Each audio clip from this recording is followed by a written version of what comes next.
quinta-feira foi me dada a oportunidade. Eu não pedi, mas o Senhor me deu. O que o Senhor quer que eu transmita à tua igreja? Eu falei com Deus que eu queria falar sobre Elias, porque o objetivo do culto de quinta-feira é falar sobre a oração. Eu queria falar de Elias depois quando ele orou no Monte Carmelo, mas Deus tocou no meu coração uma outra palavra. E eu quero estar na dependência de Deus todos os tempos da minha vida, todos os segundos. As nossas vidas, ela tem que ser direcionada pelo Espírito Santo de Deus. Nós devemos aprender a ter intimidade com Deus a ponto de ouvir Ele falar: não, eu não quero que você fale isso, eu quero que você fale outra palavra. Depois eu até falei assim: Deus, uma vez eu até falei sobre essa palavra, mas isso queimou dentro de mim. E eu quero te pedir agora, neste momento, todos os seus problemas lá fora, deixa eles lá fora, as circunstâncias. Você trabalhou para o homem durante o dia, agora você está aqui servindo e trabalhando para Deus. Todos nós aqui estamos trabalhando para Cristo. Então abra o seu coração, não fique olhando pensando assim que é fulano ou ciclano que está pregando, porque quem está pregando é o próprio Deus, vai ser lida a palavra dele. E não fique pensando assim: eu tenho uma conta para pagar, mas tenta pensar em Deus, porque hoje Ele quer falar algo no seu coração. Eu não tenho nada para te oferecer, mas Deus tem algo grande para te dar. Ele tem algo tremendo para te dar. Então, fique na dispensação do Espírito Santo, porque Ele quer falar ao seu coração. A palavra de Deus que eu quero ler, ela se encontra no livro de João, capítulo 6.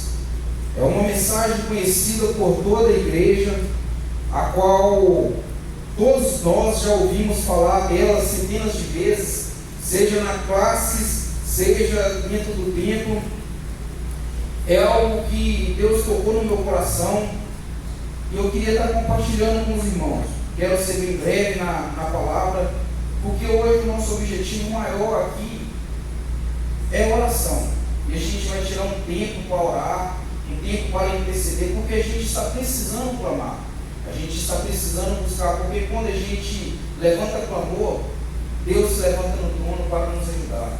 Batalhas que a gente não pode vencer, nós ganhamos elas através da oração. Glória a Deus. Então Deus, Ele vai usar pessoas aqui hoje, que esteja você disposto também a ser usado por Deus.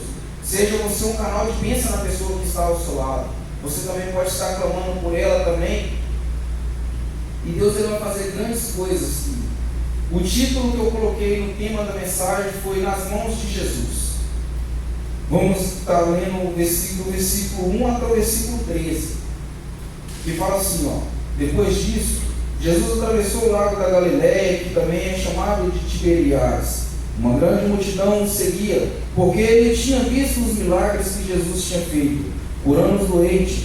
Ele subiu no monte e sentou-se ali com seus discípulos. A Páscoa, a festa principal dos judeus, estava perto. Jesus olhou em volta de si e viu uma grande multidão. Estava chegando perto dele. Então disse a Filipe: onde vamos comprar comida para toda essa gente? Ele sabia muito bem o que iria fazer, mas disse isso para ver qual seria a resposta de Filipe. Filipe respondeu assim: para cada pessoa receber um pouco de pão, precisamos gastar mais de 200 moedas de prata. Então um dos discípulos, André, irmão de Simão Pedro, disse: está aqui um menino que tem 5 pães de cevadas e 2 peixinhos, mas o que é isso para tanta gente? Jesus lhe disse: diga a todos que se sentem no chão. Então todos sentaram. Havia ali naquele lugar grão, e estavam ali 5.000 homens. Em seguida Jesus pegou os pães, deu graças a Deus e os repartiu, e fez com os mesmos com os peixes, e todos comeram à vontade. Quando já estavam satisfeitos, ele disse aos discípulos: recolhe os pedaços que sobraram, a fim de que não se perca nada. E eles ajuntaram os pedaços e encheram 12 cestos cheios do que sobrou dos 5 pães.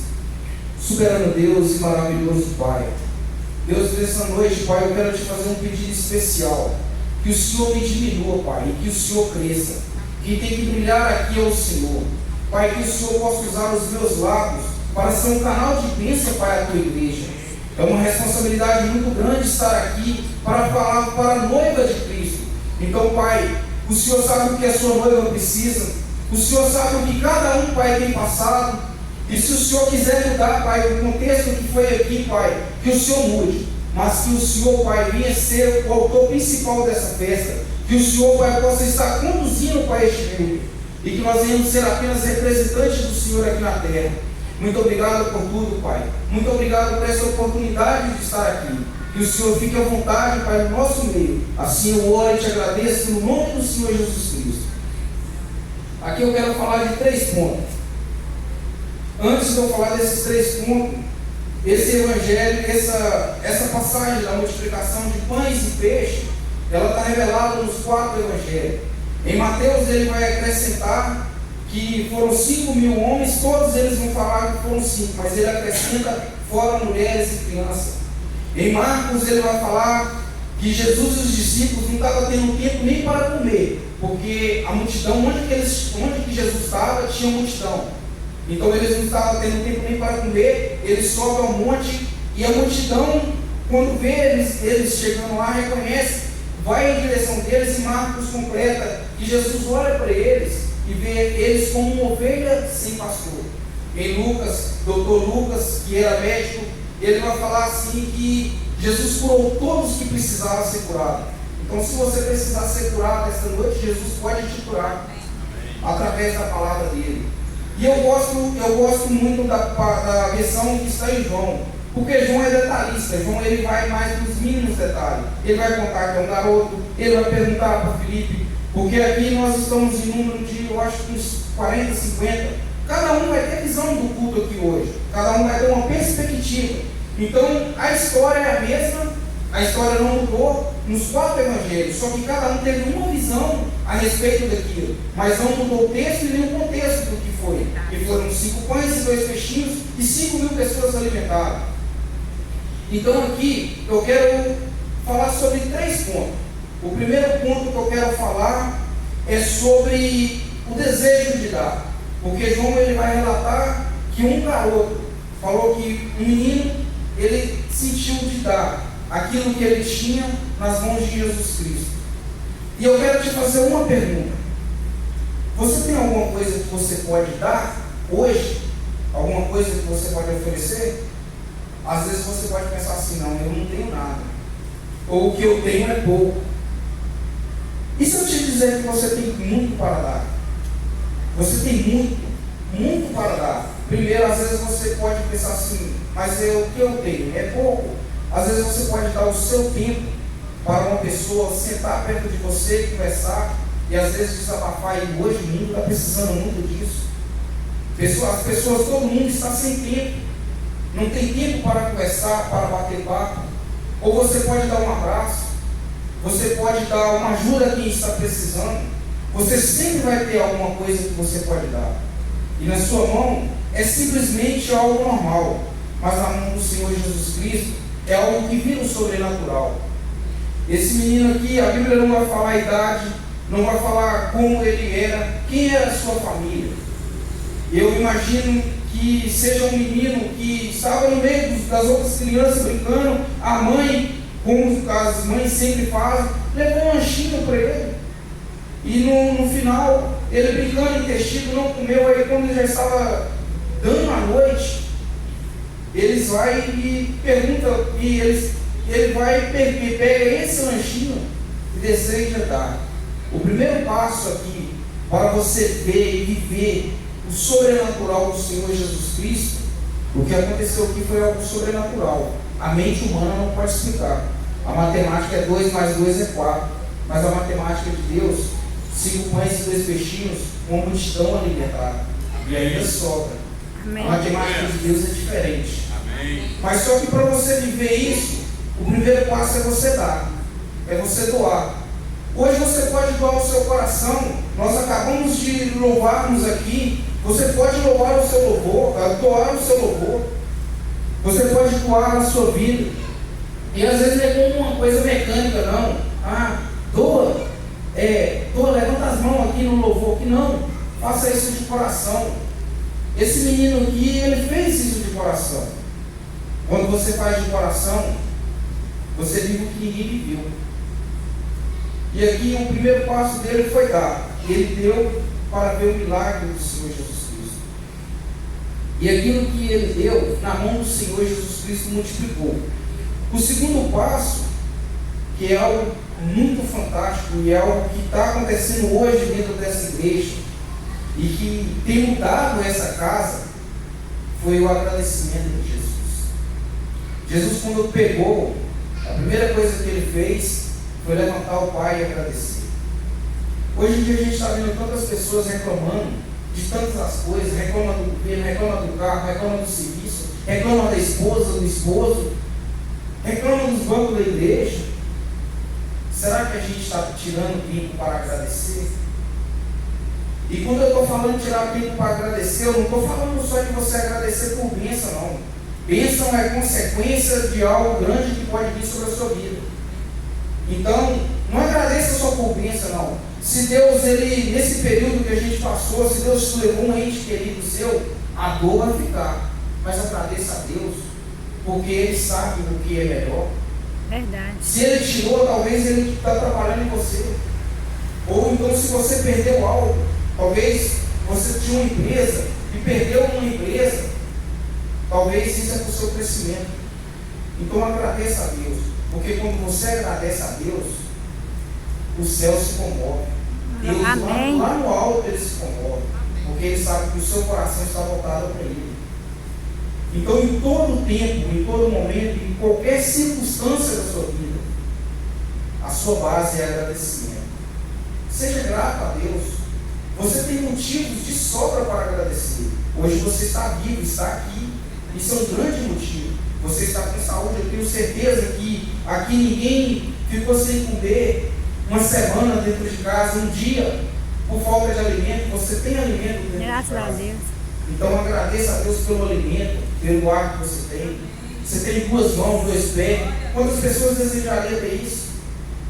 E às vezes a gente pensa assim, eu só quero agradecer quando eu tiver a minha casa própria, quando eu tiver um carro 0 do ano. Não.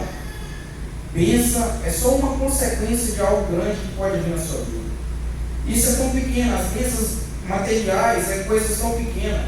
Nós estamos aqui nessa terra, nós somos peregrinos. Nós estamos aqui de passagem. Isso tudo vai ficar aqui. Nós podemos desfrutar do bom e do melhor, porque Deus tem o bom e o melhor para nós. Mas é só uma consequência, porque o nosso maior alvo é o céu. Amém. A nossa esperança tem que estar no céu. A nossa esperança não tem que estar nas coisas dessa terra. Então, passa a ser grato a Deus. Você tem vários motivos para estar agradecendo a Deus. O terceiro ponto, eu quero ser bem breve, é o ponto de ter gratidão por tudo que Deus faz, ou por tudo que Deus fez.